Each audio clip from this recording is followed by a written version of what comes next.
Hey, it's Bill Russell. I'm here in my yellow hat. I wore it at Vive and Hims to signify our partnership with Alex's Lemonade Stand Foundation and the search for cures and to combat childhood cancer. I'm just blown away by the generosity of our community. With the help of our partners, SureTest, Rackspace, CTG, and some of you giving individually, we were able to raise close to $40,000 at those two events. It is just exceptional. And I would like to thank all of you who have joined us in this cause. If you would like to be a part of it as well, go ahead and hit our page, thisweekhealth.com. You can go to the top blue banner that is on our homepage and click on that to give today. Thank you again for being a part of this effort and this cause. Today in Health IT, is it time for wartime leadership in healthcare? Doing this from a post on LinkedIn. Thought it would be an interesting conversation. I want to explore what that actually means. My name is Bill Russell. I'm a former CIO for a 16-hospital system and creator of This Week Health, a set of channels and events dedicated to transform healthcare, one connection at a time. We want to thank our show sponsors who are investing in developing the next generation of health leaders: SureTest, ArtiSite, Parlance, Certify Health, Notable, and ServiceNow. Check them out at thisweekhealth.com/today. All right, let's see. Oh, one last thing. Share this podcast with a friend or colleague. Use it as a foundation for daily or weekly discussions on the topics that are relevant to you and the industry. They can subscribe wherever you listen to podcasts. All right, here we go. Drexter Ford posted, "Is it time for wartime cyber leadership?" And this comes from another post that he is reposting from Derek A. That's all it is Derek A. There are two types of leaders: peacetime leaders and wartime leaders. Over the last 10 years, we've seen cybersecurity filled with peacetime leaders. They've built programs that largely focus on showing off useless metrics, buying snake oil tools that are good for their own resumes, and doubling down on consuming staff time with process and policy work. The rapid rise of fast-moving ransomware groups is highlighting the shortcomings of peacetime leaders and the programs they've built, as well as the money they've wasted. The recent post-breach departures of the Clorox and Microsoft CISO, as well as the SEC action against Tim Brown and SolarWinds, are gaining headlines outside of our tech rags, appearing in places like Forbes and the Wall Street Journal.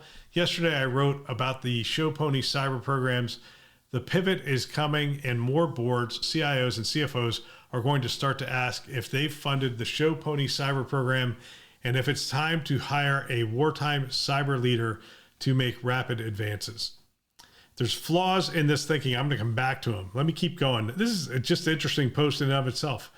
When CISOs get fired after a breach, it's not because they were the scapegoat. They own the breach. The CEO and CIO realize they have the wrong person in the role and need a wartime leader who can get things done quickly. The leader who sets a clear vision of victory and then executes on that vision with violence of action. Wow. Not in healthcare. Anyway, we'll keep going.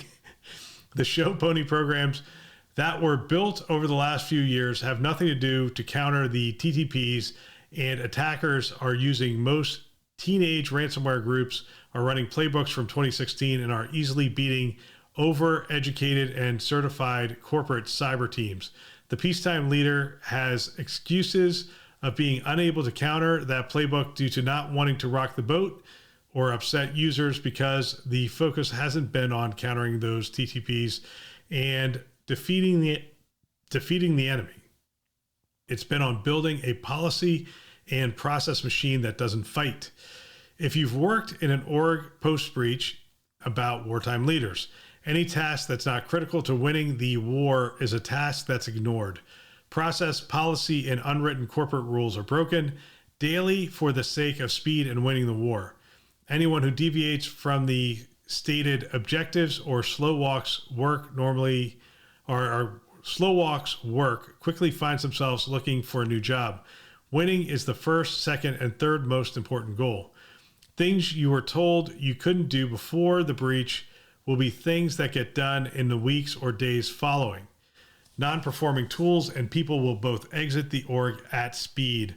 The pivot is coming. Some will exit leadership roles under different excuses. Others will be forced out, and few will show that they can quickly transition from peacetime to wartime leaders.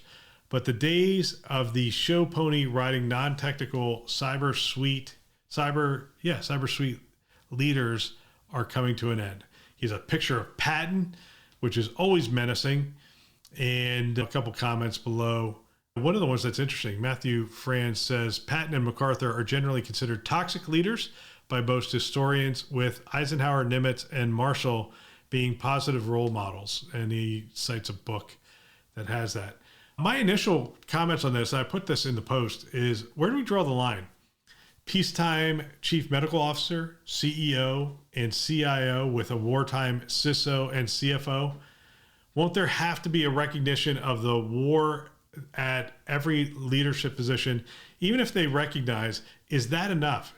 Do they actually have to lead differently? So it's important to recognize we're at war. By every metric, we are at war when it comes to cybersecurity, period. Like, end of discussion. If you're not hiring a wartime leader, you're hiring the wrong person. We are at war in cybersecurity. Now, when he defines a wartime leader, it's important to note he's talking about somebody who operates. Actually, I'm going to give you the example, which will bring this home very quickly. The way we operated in the pandemic, circa March 1st of 2020 through probably, I don't know, let's say October 1st of 2020. Nothing else matters. We're in a battle mode. We've got to get this done, this done, this done. No excuse will be tolerated. We're going to get this done. I don't care what it takes. We're going to plow through this. We're going to get this done. And we're going to be effective. We're going to fight this battle, and we're going to win this battle. And it was all leaders. It wasn't just the CISO trying to swim upstream and say, hey, we're at war, we're at war. Everyone recognized we were at war. It was the pandemic. The enemy was obvious. It was every day, every night, every mask you saw reminded you, we are in the middle of a pandemic. Things need to get done, and they need to be done quickly and effectively. And we're at the middle of this battle. We are the front line of this battle. That was obvious. What leadership needs to understand, what boards need to understand, and hopefully they do at this point, is we are at war. We are in a cyber war. It is going on right now. You are being attacked at this very second. Tens and thousands of times a minute, you're being attacked. It depends what your health system you're at. But it used to be they were after the big ones. They're after all of them now. Big, small, because they've identified that if you get into a small one, you still get paid. And, might as well put some of your, what does he call them? Teenage hackers on some of the smaller ones and see if they can't get in, because they haven't proven that they can stop the teenage hacker playbook.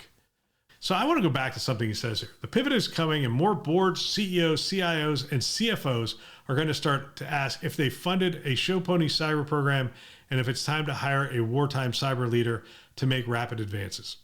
I'm going to do a post. By the way, these are my last 4 posts of the year on the Today Show, and then we'll be back on January 2nd, 3rd, something like that. 2nd or 3rd, I forget which is a Monday of that week, but we'll be back after this. So these are my last 4. I will probably do a show this week on Elon Musk because I just finished the book. It's a big book. I feel like I should say something about it after consuming that much time consuming the book. It's Isaacson's book on Elon Musk. I think it's a must read. I think Jobs' book is also a must read. I think it tempers all the other stuff that you read and hear out in the world. So if you've read Steve Jobs' biography from Isaacson, it tempers the deification that is going on around Steve Jobs. Oh my gosh, Steve Jobs was amazing. Look, let's get something straight. Elon Musk, Steve Jobs are great. They are great at a handful of things. They were just beyond anything we've seen in our lifetime. Steve Jobs was the ultimate showman. He could tell a story better than anybody. He could take that story and he could create a brand from that story. He also identified what was the most important thing around building that brand. He also was able to drive engineers, mostly insane, but he was able to drive them beyond their capabilities to build something that was truly unique. Elon Musk also has that ability. He has that ability to build things and to solve problems that no one else has been able to solve, and to drive engineers to solve problems that they couldn't solve. At the end of the day, it's important to realize when you hire someone like this, now you can't hire Elon Musk, you don't hire Steve Jobs, but when you hire someone, when you say, I want to bring in a wartime CISO, understand what you're hiring. You're hiring Patton, you're hiring MacArthur, you're hiring these kinds of leaders who were they were difficult people. They saw everything through that prism of we're at war. It never let up. It was relentless. Their discussions, the things they asked for, the things that you watch the movie Patton, and I don't know how historically accurate it is, but I remember watching it as a kid growing up, and he was like, we got to go right into Russia. Now, Russia was an ally, and he was essentially saying, we need to go right into Russia. Now, you look back on it in history, and you're like, oh, maybe he was right. No, he wasn't. You don't go from one world war to the next world war immediately following. But that's how a wartime person, we're always at war. For a wartime CISO, we are always at war. That's what you're hiring. You're hiring a difficult person. You're hiring somebody who is constantly going to be coming in saying, we need to spend more money here. We need to hire the right people. We need to do these programs. We need to ask doctors to do dual factor authentication. And not only that, beyond that, we need to encrypt everything at rest and in motion. And they are going to relentlessly push, because they know we're at war, and we are at war, and they're going to push for those things. Now, you can get misaligned. This was my point. You can get misaligned. That's what you're asking for when you're saying, hey, we want those kinds of CISOs.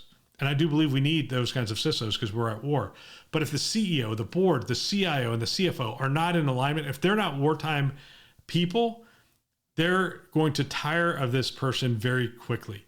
I put as much of the blame on the boards, the CIOs, and the CFOs, who do not understand cybersecurity. Many CEOs still do not understand technology. They talk about innovation, they talk about those things, but they haven't spent the time to dive in.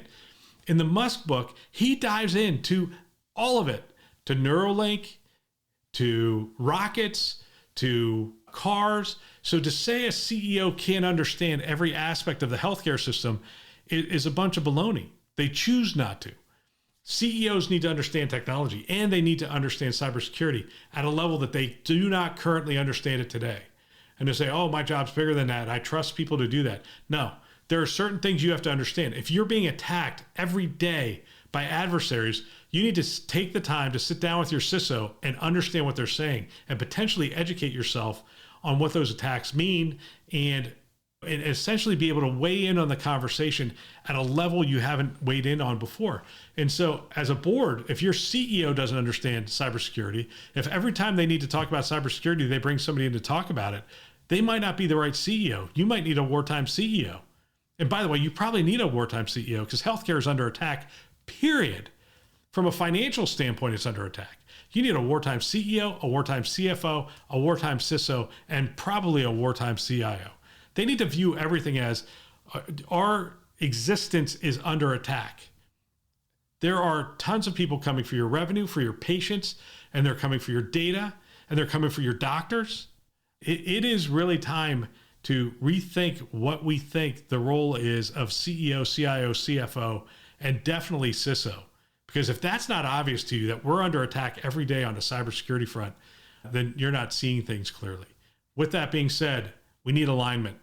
We cannot have teams that some think we're at war and some don't think we're at war. And the people who control the money don't think we're at war, while the people who are in the trenches know we are at war. Anyway, I thought that would be an interesting discussion. And if you are sharing this with your teams and your friends or colleagues, I'd love to hear what you guys think. Talk about it. See if you agree with me, disagree with me, and let me know. Bill@thisweekhealth.com. That's all for today. Don't forget, share this podcast with a friend or colleague. We want to thank our channel sponsors who are investing in our mission to develop the next generation of health leaders: SureTest, Artisight, Parlance, Certify Health, Notable, and ServiceNow. Check them out at thisweekhealth.com/today. Thanks for listening. That's all for now.